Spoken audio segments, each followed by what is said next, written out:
नमस्कार, मैं हूं अंकुर और आप देख रहे हैं सत्य हिंदी का न्यूज बुलेटिन। एक नजर अब तक की सुर्खियों पर। सीजीआई चंद्रचूड़ 10 नवंबर को रिटायर हो रहे हैं, लेकिन रिटायरमेंट से पहले वो अपनी कुछ अलग छवि बनाना चाह रहे हैं, ऐसा दिख रहा है। कुछ दिन पहले वो पीएम मोदी के साथ खुद के घर में आरती कर रहे थे और अब उन्होंने कुछ ऐसा कहा कि जिससे लोग उन्हें संविधान की याद दिला रहे हैं। सीजीआई चंद्रचूड़ ने कहा है कि अयोध्या विवाद के समाधान के लिए वो भगवान के सामने बैठे थे और मामले में फैसला लेने से पहले भगवान से प्रार्थना की थी और मदद मांगी थी। उन्होंने कहा कि अगर किसी में आस्था है तो भगवान उसका समाधान निकाल लेंगे। उन्होंने कहा कि अक्सर हमारे पास मुद्दे होते हैं लेकिन हम समाधान पर नहीं पहुंच पाते हैं। अयोध्या राम जन्मभूमि बाबरी मस्जिद विवाद के दौरान भी कुछ ऐसा ही हुआ था जो 3 महीने तक मेरे सामने था। मैं भगवान के सामने बैठा और उनसे कहा कि उन्हें समाधान खोजने की जरूरत है, जिसके बाद लोग सीजीआई के बयान पर सवाल उठा रहे हैं और उन्हें संविधान की याद दिला रहे हैं। लोगों का कहना है कि अगर न्याय करना चाहते तो आप बाबा साहेब के संविधान के सामने बैठते। इतिहास आपको याद रखेगा न्यायमूर्ति जी। कुछ लोग कह रहे हैं कि क्या सीजीआई कबूल कर रहे हैं कि बाबरी मस्जिद में सुप्रीम कोर्ट का फैसला आस्था की बुनियाद पर दिया गया था।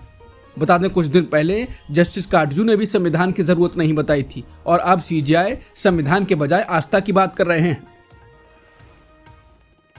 झारखंड चुनाव से पहले इंडिया ब्लॉक की एकता और अखंडता खतरे में है। झारखंड विधानसभा चुनाव से पहले इंडिया ब्लॉक में शामिल प्रमुख सहयोगी दल आरजेडी ने तेवर दिखाने शुरू कर दिए हैं। आरजेडी ने झारखंड मुक्ति मोर्चा और कांग्रेस द्वारा राज्य की 81 में से 70 सीटों पर चुनाव लड़ने की घोषणा को लेकर शनिवार को निराशा जताई।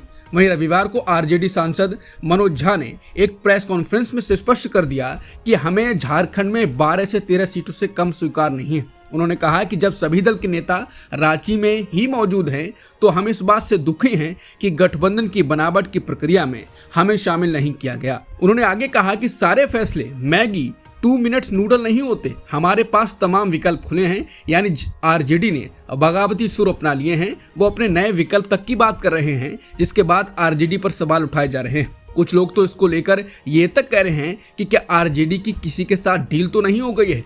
कुछ का कहना है कि लालू नहीं चाहते कि उनकी अगली पीढ़ी भी लैंड फॉर जॉब जैसे मामलों में फंसी रहे और ईडी जैसी एजेंसियां पीछे पड़ी रहें, इसलिए वो कुछ समय के लिए डील भी कर सकते हैं और अपना रास्ता साफ करना चाह सकते हैं। बता दें, लोकसभा चुनाव में साथ लड़ने वाले राहुल गांधी और तेजस्वी यादव पिछले दिनों रांची में मौजूद थे।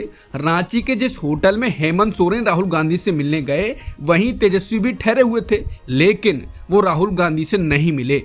इसके बाद ये विवाद बढ़ता दिख रहा है। कहा तो ये तक जा रहा है कि नीतीश कुमार के वापस इंडिया में आने पर आरजेडी कथित तौर पर अड़ंगा लगा रही है। महाराष्ट्र विधानसभा चुनावों से पहले संजय राउत ने कांग्रेस पार्टी और बीजेपी दोनों पर बयान दिया। महाविकास आघाड़ी के घटक दल शिवसेना उद्धव गुट के नेता संजय राउत ने कहा कि कांग्रेस एक राष्ट्रीय और बीजेपी से भी बड़ी पार्टी है। अलग अलग देशों में भी कांग्रेस के नाम से कई पार्टियां हैं, तो बड़ी पार्टियों से हम क्या बात करेंगे। दिल्ली में उनके हाईकमांड से बात हो रही है। महाराष्ट्र के सभी नेता हमारे मित्र हैं। बता दें, महाराष्ट्र में कांग्रेस, शिवसेना उद्धव गुट और एनसीपी शरद पवार गुट महाविकास आघाड़ी का हिस्सा हैं। संजय राउत ने बीजेपी को लेकर कहा कि बीजेपी अंतर्राष्ट्रीय पार्टी है, उनसे हमारी जमी नहीं, अंतर्राष्ट्रीय पार्टी से हम क्या बात करेंगे। आंध्र प्रदेश में अब ज्यादा बच्चे पैदा करने पर जोर दिया जा रहा है। आंध्र प्रदेश के मुख्यमंत्री चंद्रबाबू नायडू राज्य में युवा आबादी बढ़ाने के लिए कानून बनाने की योजना बना रहे हैं। इसका सीधा मतलब है कि जो लोग ज्यादा बच्चा पैदा करेंगे उनका प्रोत्साहन किया जाएगा।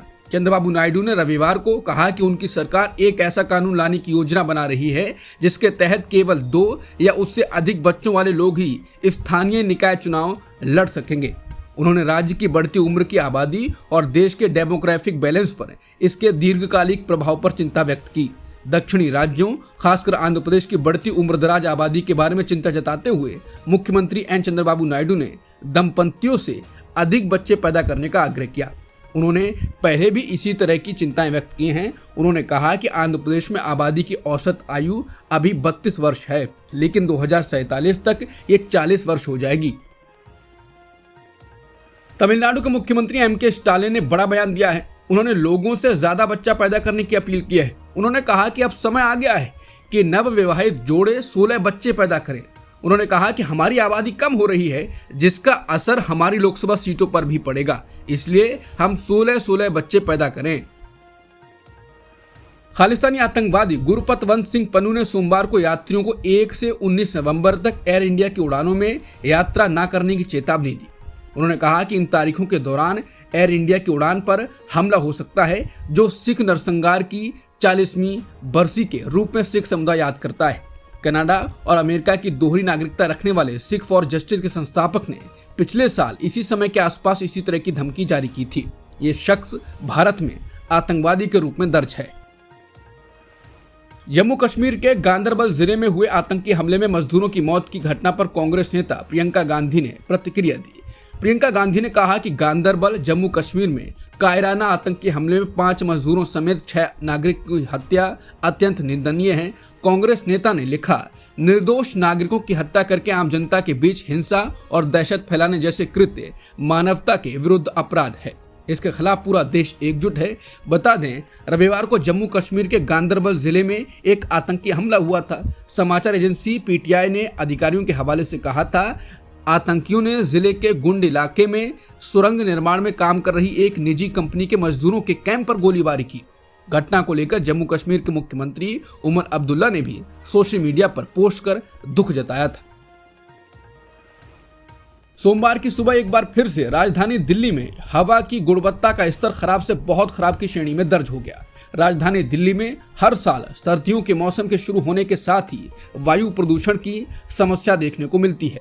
इस साल भी सर्दियों की शुरुआत के साथ ही दिल्ली में हवा की गुणवत्ता का स्तर बिगड़ने लगा है। सोमवार को दिल्ली के अधिकतर जगहों पर एयर क्वालिटी इंडेक्स 250 से भी ऊपर है, जो कि खराब की श्रेणी में आता है।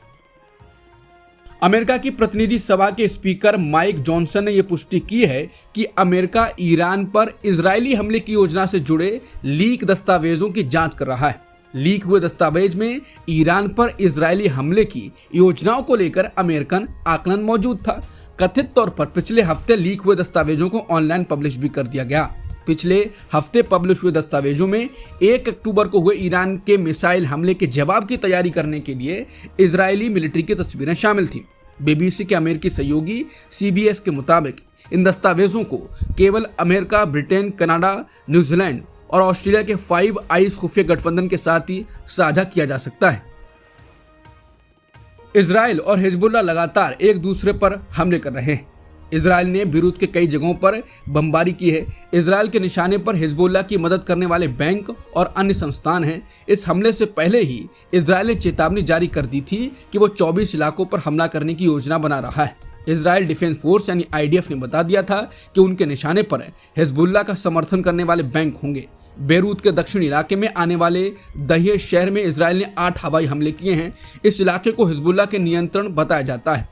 लेबनान के सरकारी मीडिया का भी कहना है कि देश के पूर्वी हिस्से में हमला हुआ है। उधर हिजबुल्ला ने कहा है कि उसने रविवार को इजराइल के सैन्य ठिकानों को निशाना बनाते हुए कई रॉकेट्स दागे थे। रूसी रक्षा मंत्रालय ने सोमवार को कहा कि रूस की वायु रक्षा यूनिट्स ने रात भर में 18 यूक्रेनी ड्रोनों को नष्ट कर दिया है। मंत्रालय ने टेलीग्राम मैसेजिंग ऐप पर कहा कि 11 ड्रोन रोस्तोव क्षेत्र में गिराए गए, जबकि बाकी ब्रांस्क, कुर्स्क और ओरियोल क्षेत्र में नष्ट कर दिए गए। ब्राजील के राष्ट्रपति लूला डा सिल्वा ने सिर में चोट लगने की वजह से अपनी आगामी रूस की यात्रा को रद्द कर दिया है।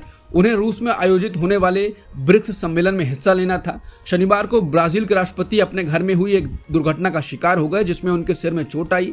लूला डा सिल्वा को रविवार को ही ब्रिक्स सम्मेलन में हिस्सा लेने के लिए रूस रवाना होना था। बता दें, ब्रिक्स 5 विकासशील देशों का एक समूह है, जिसमें ब्राजील, रूस, भारत, चीन और दक्षिण अफ्रीका शामिल हैं। अदार पूनावाला के नेतृत्व वाले सिरीन प्रोडक्शन और बॉलीवुड के मशहूर निर्माता निर्देशक करण जौहर के धर्मा प्रोडक्शन के बीच साझेदारी हुई है। अदार पूनावाला ने धर्मा प्रोडक्शन में 2000 करोड़ रुपए का निवेश किया है। इस निवेश के जरिए पूनावाला ने धर्मा प्रोडक्शन में 50% की हिस्सेदारी खरीदी है। अब तक की सुर्खियों में इतना ही। बाकी खबरों के लिए बने रहिए सत्यहिंदी.com के साथ।